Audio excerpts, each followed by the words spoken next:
ये एक इस तरह का काइजू है जिसके चारों तरफ बहुत ज़्यादा मिस्ट्रीज है। आपने रिसेंट एपिसोड में देखा होगा, ये काइजू आते ही किकोरू को एक ही बार में बहुत ज़्यादा जख्मी कर दिया था। और ये काइजू सिर्फ इतना ही नहीं कर सकता, ये काइजू इतना ज़्यादा पावरफुल है कि इस काइजू को हम काइजूस के गॉड भी कह सकते हैं। और मैं ऐसा क्यों कह रहा हूँ आप लोगों को आगे पता चल जाएगा। चलिए बात करते हैं काइजू नंबर 9 के बारे में। इस काइजू को हमने सबसे पहले देखा था जब किकोरू उन सारे हॉन्जूस और इवजुस को मार दिया था। तब ये आके उनको रिवाइव करा था और वहाँ पे किकोरू के ऊपर ही आके हमला करता है। अगर हम बोले कि ये कैसा दिखता है तो फिर नॉर्मली एक ह्यूमनॉइड काइजू है, ह्यूमन जैसा दिखता है, पर बार बार इसका अपीयरेंस चेंज होता है क्योंकि ये एब्जॉर्ब कर सकता है दूसरों की पावर्स। और हमें ऐसा बाद में दिखाया भी जाएगा।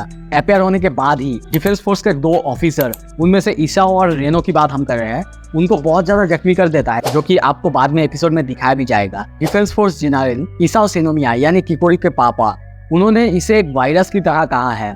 यहाँ तक कि हम बाद में देखते हैं जब किकोरू के पापा यानी उनके पास काइजू नंबर 2 का सूट होता है, उनके साथ फाइट के बाद वो उनको भी एब्जॉर्ब कर लेता है और तब वो इतना ज्यादा पावरफुल हो जाता है कि उसको हम काइजू किंग भी कह सकते हैं, इतना ज्यादा पावरफुल हो जाता है। पावर्स में आने से पहले मैं बोल दूं, जैसे कि एक बहुत ताकतवर काइजू है, इसके अंदर भी वही सारे खूबियां, वही सारे पावर्स होंगे जो कि नॉर्मल हर एक ताकतवर काइजू के अंदर होता है, जैसे कि रिफ्लेक्सेस, इमेंस स्ट्रेंथ, ड्यूरेबिलिटी, ये सब कुछ इसके अंदर है। अब बात करते हैं कुछ स्पेशल पावर जो कि सिर्फ इसके अंदर है, बाकी किसी के अंदर नहीं है। Shape shifting. काइजू नंबर 9 के पास ये पावर है कि वो अपना शेप अपनी मर्जी से जब चाहे तब बदल सकता है। पहली बार जब उसका फाइट काइजू नंबर 8 के साथ होता है, वैसे ये फाइट हम कवर करने वाले हैं, सब्सक्राइब कर लो ये देखने के लिए। पहली बार फाइट होने के बाद हम उसे देखते हैं कि सब कोई वहाँ पे उसका जो ह्यूमन फेस है वो देख लेता है। वहाँ से निकलने के बाद हम देखते हैं वो और एक ह्यूमन को मारता है और उसका जो बॉडी होता है वो उसका रूप ले लेता है। यहाँ पे हम पहली बार जानते हैं कि वो अपना शेप शिफ्ट कर सकता है, अपना साइज अपना मर्जी से बड़ा या फिर छोटा कर सकता है। पर सिर्फ इतना ही नहीं, उसका शेप शिफ्टिंग में ये भी आता है कि वो अपने किसी भी बॉडी पार्ट को अपने मर्जी से ग्रो कर सकता है, बड़ा या फिर छोटा कर सकता है। जैसे कि आपने पहले शिनोमिया के ऊपर अटैक किया था, उस अटैक को भी आपने देखा था, उसमें वो अपने उंगली से अटैक करता है। डिटैचमेंट। ये भी एक स्पेशल पावर है जो कि सिर्फ इसके अंदर है और इस पावर को हम सबसे पहले देखते हैं। पहले जैसे कि मैं बात कर रहा था, वो अपनी उंगली से शूट करता है।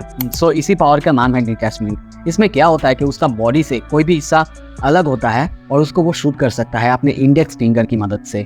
और हाँ, ये अटैक नॉर्मल नहीं है, बहुत ज़्यादा पावरफुल है क्योंकि ये डिफेंस फोर्स का जो सूट होता है उसको बहुत ही आसानी से बेच सकता है। मेमोरी एसिमिलेशन, ये भी स्पेशल है, इसकी हर एक पावर स्पेशल है, क्या बोलूं। पर हाँ, ये स्पेशल इसीलिए है क्योंकि इसके मदद से पहले जब हमने बात की थी कि वो किसी भी ह्यूमन का रूप ले सकता है और हाँ, किसी भी ह्यूमन को कंज्यूम कर सकता है, किसी भी काइजू की पावर को कंज्यूम कर सकता है। पर हाँ, इसमें स्पेशल क्या है, पहले मैंने बोला था कि वो काइजू नंबर 2 के साथ जब लड़ता है, यानी किकोरू के पापा के साथ जब लड़ता है, तो उनको हरा देता है और उनको कंज्यूम कर लेता है और तब उसके पास उनकी जो सारी मेमोरीज थी वो आ जाता है। उनमें इंक्लूडेड था किकोरू शिनोमिया की मेमोरीज भी। और इसी के बाद हम देखते हैं वो एक काइजू को बनाता है जो कि बिल्कुल किकोरू जैसा ही थी। काइजू नंबर 9 का और एक स्पेशल पावर है फ्यूजन। फ्यूजन में क्या होता है, जैसे कि आप नाम से समझ सकते हो, वो किसी भी काइजू के साथ फ्यूज कर सकता है, मर्ज कर सकता है। ये भी स्पेशल है क्योंकि ये जो पावर है ये किसी और काइजू के पास नहीं है। और इसीलिए हम देखते हैं जब पहली बार वो काइजू नंबर 8 को देखता है, उसकी ताकत को देखता है, वो उसके पीछे पड़ जाता है ताकि वो उसे जाके पकड़ सके, मार सके और उसका पावर ले सके। और सिर्फ इतना ही नहीं, वो अपनी इसी पावर की वजह से बाद में ईसाओ शिनोमिया के पीछे पड़ता है और उनको मार के उनके बॉडी के साथ फ्यूज होता है और काइजू नंबर 2 का पावर उसके अंदर आता है। और हाँ, फ्यूजन में ये भी होता है, वो किसी के साथ अगर मर्ज करता है तो उसकी ताकत, उसकी मेमोरी, सब कुछ उसके अंदर आता है। रिजरेक्शन। अब इसमें क्या होता है, इसमें वो किसी भी काइजू को उनको मरने के बाद भी उनको फिर से जिंदा कर सकता है। और सिर्फ इतना ही नहीं, उनको और ज़्यादा ताकतवर करके जिंदा कर सकता है। आपने पहले 3 एपिसोड में ही ये देख लिया था जब किकोरू उन सारे काइजूस को मार देती है और इसके बाद वो आके उनको वहाँ पे जिंदा करता है। Kaiju creation. वीडियो की शुरुआत में मैंने बोला था कि काइजू नंबर 9 एक गॉड है। क्यों, अब समझ में आएगा आपको, क्योंकि इसके पास ये ताकत है काइजू क्रिएशन। मतलब वो किसी भी काइजू को क्रिएट कर सकता है। और सिर्फ नॉर्मल नहीं, मतलब योजू होंजू ऐसा नहीं, वो बहुत ही नॉर्मली, बहुत ही इजीली किसी भी डाई काइजू लेवल के काइजू को या फिर आइडेंटिफाइड डाई काइजू लेवल के काइजू को क्रिएट कर सकता है। और ऐसा हम आगे देखने वाले हैं और मांगा में ऐसा होता भी है।